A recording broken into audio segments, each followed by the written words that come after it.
Assalamualaikum warahmatullahi wabarakatuh.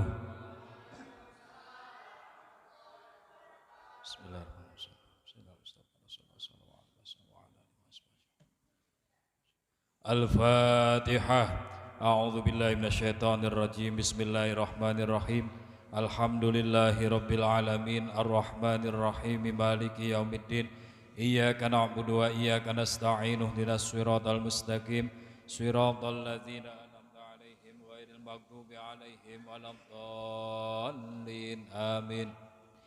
Bismillah walhamdulillah wassalatu wassalamu ala Rasulillah Sayyidina wa habibina wa maulana Muhammad sahibi syafa'ah wa ala alihi wa ashabihi wa man walah wala hawla wala quwwata illa billah, amma ba'd.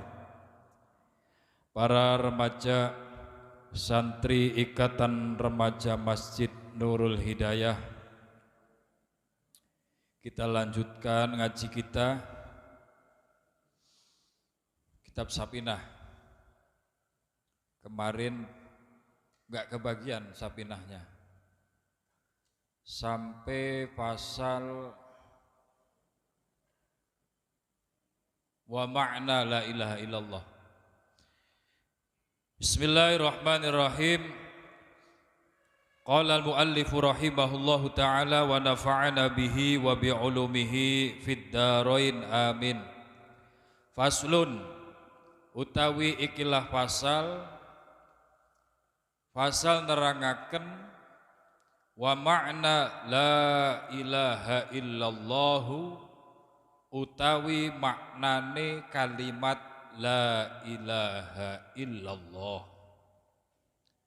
Iku la ma'buda ora ana pangeran kang den sembah bihaqqin kelawan hak fil wujudi ing dalem wujude illallahu angin Gusti Allah. Pasal menjelaskan makna daripada kalimat la ilaha illallah. Matur kesuwun.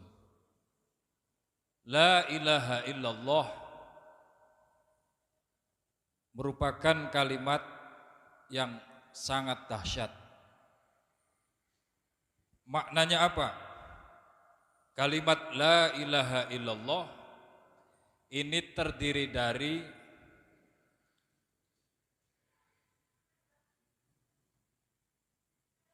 la ilaha dan illallah. La ilaha, tidak ada Tuhan.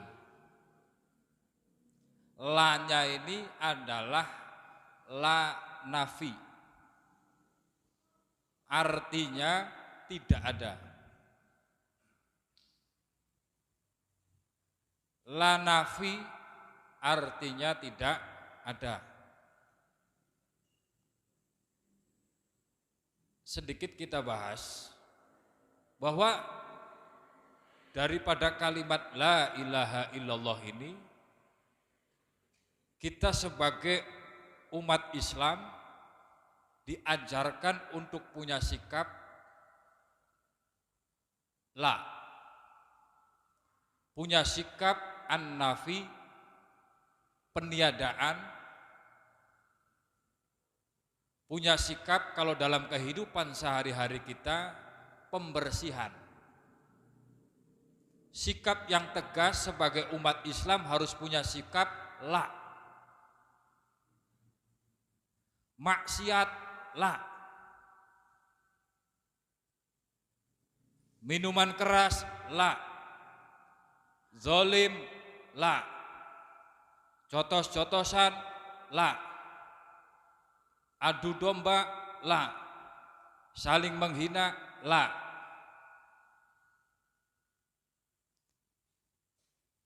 Kita sebagai umat Islam wajib punya sikap yang tegas, punya sikap la.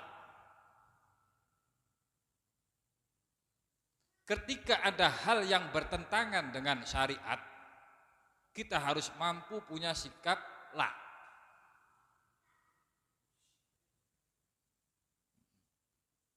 Suruh maksiat ora, demenan ora, pasang togel ora,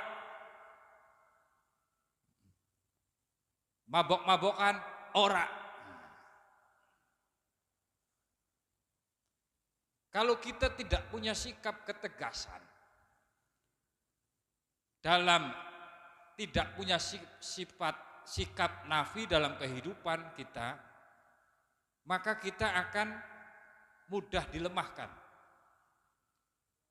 Orang Islam ketika tidak punya la, ketika ditanya hukum, Pak, ini hukumnya bagaimana?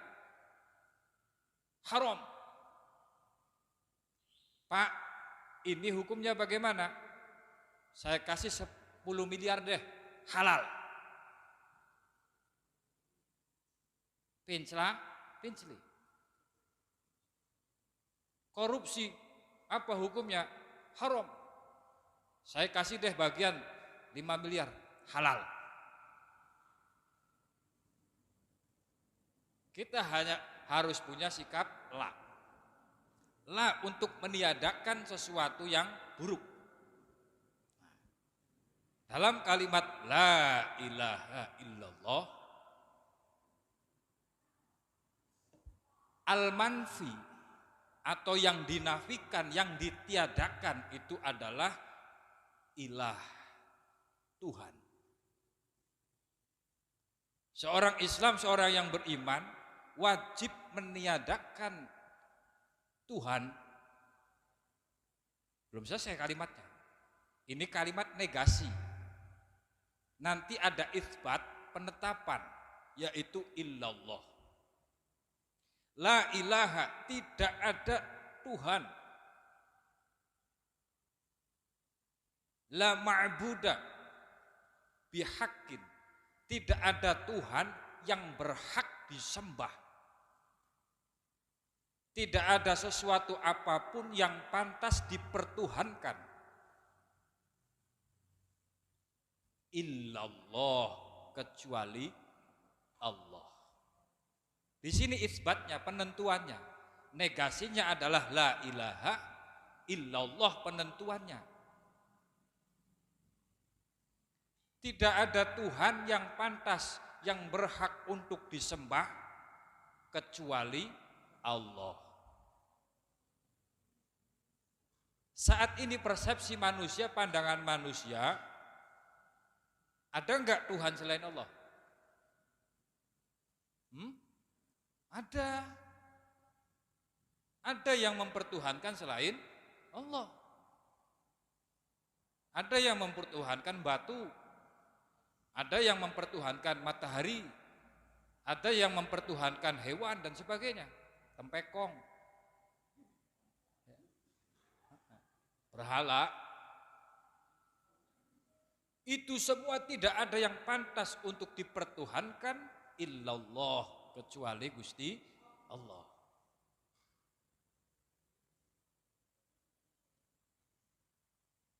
Jadi makna la ilaha illallah itu la ma'buda bihaqqin fil wujud illallah.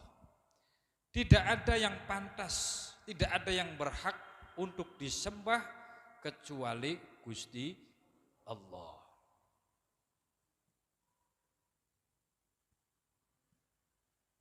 Maka konsekuensinya adalah setiap orang yang berla ilaha illallah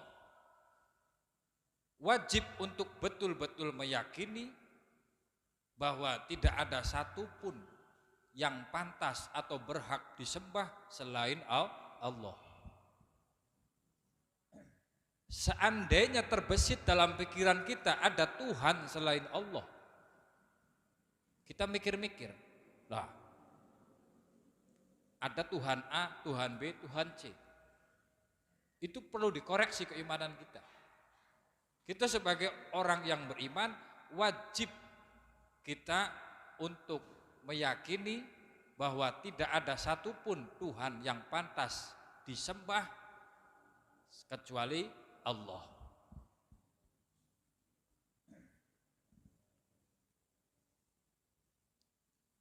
Kemudian la ilaha illallah ini sebetulnya kalau dipelajari sangat panjang dipreteli daripada makna la ilaha illallah. Kita ambil simpelnya saja karena waktunya terbatas. La ilaha illallah juga punya makna apa namanya? La maujuda bihaqqin illallah. Tidak ada sesuatu yang maujud, tidak ada sesuatu yang ada ya, kecuali Allah. Kita lihat bumi. Bumi wujud enggak? Wujud, ada. Tapi hakikatnya bumi itu ada karena ada yang mengadakan. Siapa? Allah. Matahari maujud, ada. Tapi hakikatnya adalah diadakan oleh yang ada, yaitu Allah. Maka keberadaan Allah ini, wujudnya Allah ini yang menjadikan segala sesuatu yang ada seperti sekarang ini, alam semesta yang ada ini itu hanya wujud yang terbatas dan fana alias akan binasa. Maka la ilaha illallah ini merupakan suatu kalimat yang luar biasa, kalimatut tauhid. Kita mengesahkan Allah, tidak ada yang pantas, yang berhak disembah selain Allah. Kalau kita mempertuhankan sesuatu yang lain selain Allah, ini bahaya iman kita. Dahulu orang-orang kafir Quraisy, orang-orang kafir jahiliyah dulu, itu mereka percaya Allah enggak? Percaya Allah enggak? Percaya. Mereka percaya ada Allah Tuhan. Tapi mereka itu mempertuhankan selain Allah. Walaupun mereka berkata mereka dengan cara menyembah berhala itu, tapi tujuannya Allah. Dahulu orang-orang jahiliyah itu di sekitar Ka'bah itu ada apa? Banyak sekali tempekong, banyak sekali berhala. Mereka mempertuhankan berhala, walaupun mereka meyakini adanya Allah. Maka la ilaha illallah, tidak ada Tuhan yang berhak disembah selain Allah. Kita ambil dari beberapa penelitian atau para ulama menjelaskan daripada makna la ilaha illallah. Kita perhatikan kalimat la ilaha illallah itu kira-kira ke semua hurufnya itu ada titiknya enggak? Ayo. La ilaha illallah ada titiknya enggak? Enggak ada titiknya. Maknanya apa? Maknanya dalam hati kita itu jangan sampai ada titik lain selain Allah.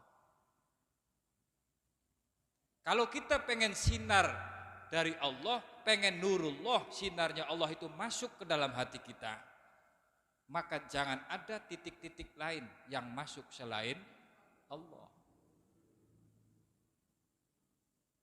Kalau ada titik-titik yang lain masuk ke dalam hati kita, maka hati kita akan sulit untuk disinari. Kita tahu bahwa semua alam semesta Semua makhluk itu adalah milik Allah. Kita harus meyakini bahwa semua yang ada di langit, di bumi itu adalah milik Allah. Lillahi ma fis samawati wa ma fil ardh. Semua yang ada di langit, yang ada di bumi itu lillah, milik. Maka genjering milik Allah, handphone milik Allah, speaker milik Allah, motor milik Allah. Semua makhluk milik Allah.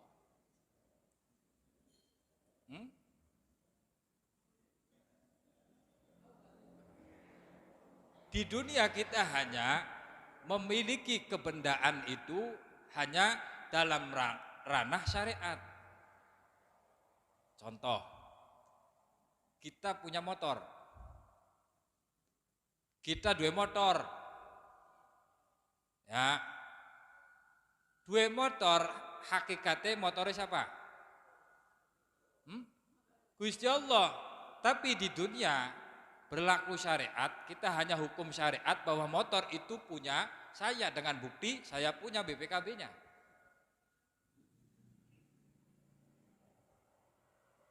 Tapi hakikatnya punya Allah. Semua milik Allah. Kalau kita sudah mantap la ilaha illallahnya, maka ketika sesuatu itu diambil oleh Allah, kita enggak kehilangan, kita enggak sedih.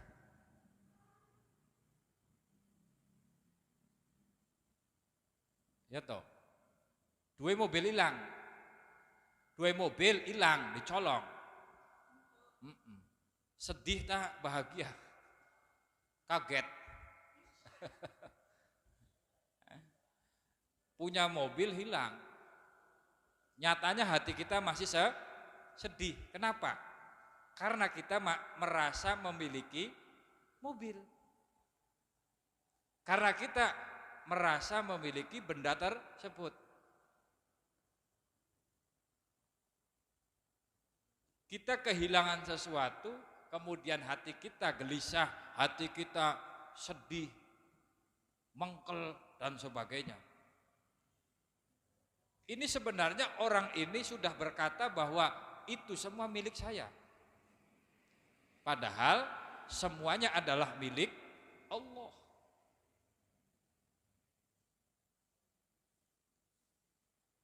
Dosa enggak ketika orang itu mengatakan bahwa motornya hilang, mobilnya hilang, kemudian dia merasa itu miliknya? Dosa enggak? Secara syariat enggak dosa. Tapi ini berbicara bukan syariat. Ini berbicara bagaimana ketentuan bahwa semua yang ada itu adalah milik Allah. Kita enggak berhak memilikinya. Sehingga ketika uang itu mampu menetralisir hatinya itu dari titik-titik selain Allah itu, kita masukkan titik-titik dalam hati kita itu, mengakibatkan hati kita menjadi peteng, hati kita menjadi sedih. Beli sedih priben, duit dan jinang hati, motor dianjingaken hati, mobil dianjingaken hati, sendal mancing hati, handphone mancing hati, gombal bodol, sendal bodol mancing hati, serbet mancing hati, semuanya dimasukkan ke dalam hati. Segala kepunyaan yang ada itu semua kita ngerasa memiliki. Sehingga apa? Dalam hati kita itu penuh dengan titik-titik yang akhirnya adalah menutupi sinar, menutupi cahaya ilahiyah. Kita la ilaha illallah, kita jangan sampai mempertuhankan selain Allah. La ilaha illallah yang kita baca itu mungkin setiap hari. Setiap hari kita baca la ilaha illallah. Perhatikan, kalimat la ilaha illallah itu ada enggak huruf syafawinya? Huruf yang keluar dari bibir. Ada enggak? seperti ba, mim dari bibir. Enggak ada, semuanya enggak ada huruf syafawi. La ilaha illallah. Menunjukkan apa? Bahwa ketika kita mengucapkan la ilaha illallah itu jangan hanya cuma manis di bibir. Jangan hanya kita berucap di bibir tapi hati kita masih mempertuhankan yang lain. Mempertuhankan jabatan, mempertuhankan pangkat, mempertuhankan pekerjaan, mempertuhankan uang, mempertuhankan wanita dan sebagainya.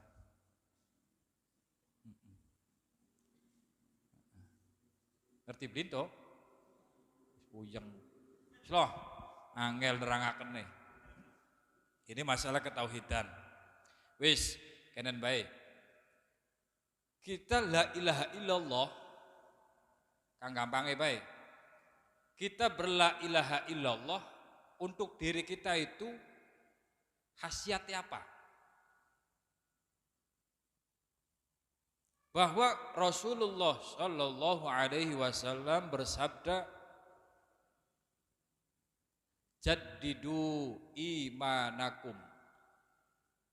Kata Rasulullah, perbaharuilah iman kalian. Kemudian para sahabat bertanya, wakila, ya Rasulullah, kaifa nujaddidu imanana?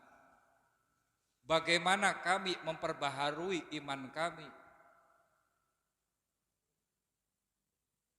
Iman yang sudah bosok, iman yang sudah mulai melemah, iman yang sudah mulai mengendor, tipis, itu perlu diperbaharui. Seiring dengan sibuknya kita, seiring dengan kita sering melakukan dosa, maka semakin lemah iman kita. Maka itu kita perlu untuk memperbaharui agar segar, agar fresh. Sama kayak handphone ini. HP, kalian punya HP kalau sudah bodol, kalau sudah rusak, kira-kira enaknya diapain? Lem kuning, lempar buku maning. Lem biru, lempar beli baru. Untuk apa? Supaya diperbaharui dengan HP atau handphone yang baru. Sama, iman kita juga perlu diperbaharui. Cuma iman kita jangan dilempar, jangan dibuang.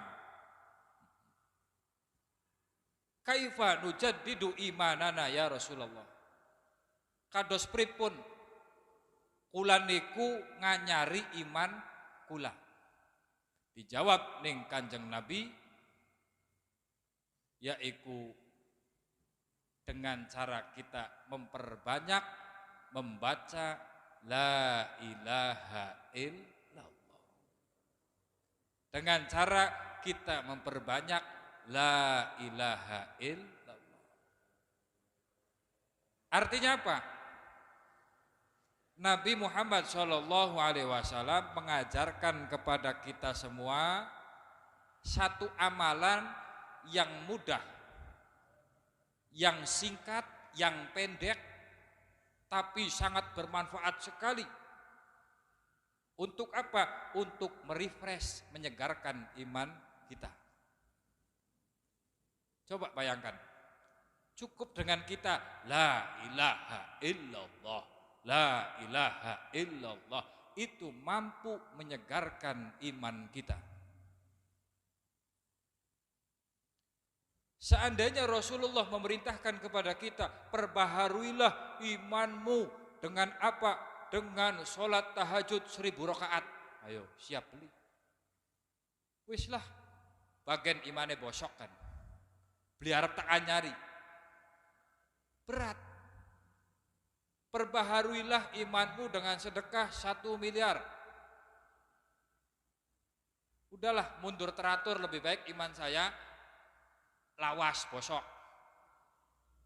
Tapi Rasulullah mengajarkan dengan sesuatu yang sangat mudah, yaitu dengan memperbanyak kalimat la ilaha illallah. itu mampu merefresh iman kita. Kita keseharian kita sudah penuh dengan hiruk pikuk macam-macam, penuh dengan masalah, penuh dengan noda-noda maksiat dan sebagainya. Dengan kita memperbanyak aksiru min qauli la ilaha illallah, memperbanyak kalimat la ilaha illallah, itu mampu menyegarkan iman kita. Walhasil dengan kalimat yang pendek ini mampu menyelamatkan, menyegarkan iman kita. Cukup dengan la ilaha illallah itu mampu mempertebal iman kita. Jadi kalau ada orang yang suka tahlilan, itu seharusnya imannya lebih kuat daripada orang yang enggak tahlilan. Sebab apa? Dia la ilaha illallah, la ilaha illallah. Itu kan cuma di bibir. Memang awalnya di bibir. Ingat, bibir itu adalah corong daripada hati seseorang. Bibir itu sebagai latihan. Untuk apa? Menyambung kepada hati kita. Dan bibir, lisan yang dikeluarkan itu, ucapan yang dikeluarkan itu menunjukkan keimanan seseorang. Kemarin sudah dibahas. Jadi orang yang senantiasa bertahlil la ilaha illallah, imannya insya Allah kuat.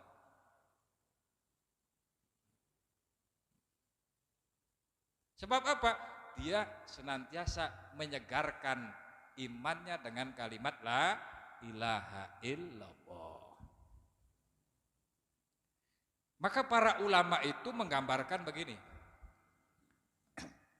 Menggambarkan orang yang imannya segar, imannya itu fresh, itu seperti sebuah pohon yang rindang, pohon yang rimbun akan dedaunan yang hijau. Pohonnya kenceng, keker, kuat, di situ tumbuh dengan sehat dan banyak sekali dedaunan yang hijau.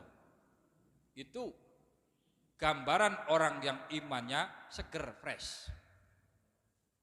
Kira-kira kalau kita melihat ada pohon besar, kemudian di situ rindang, di situ rimbun sekali, banyak dedaunan yang hijau.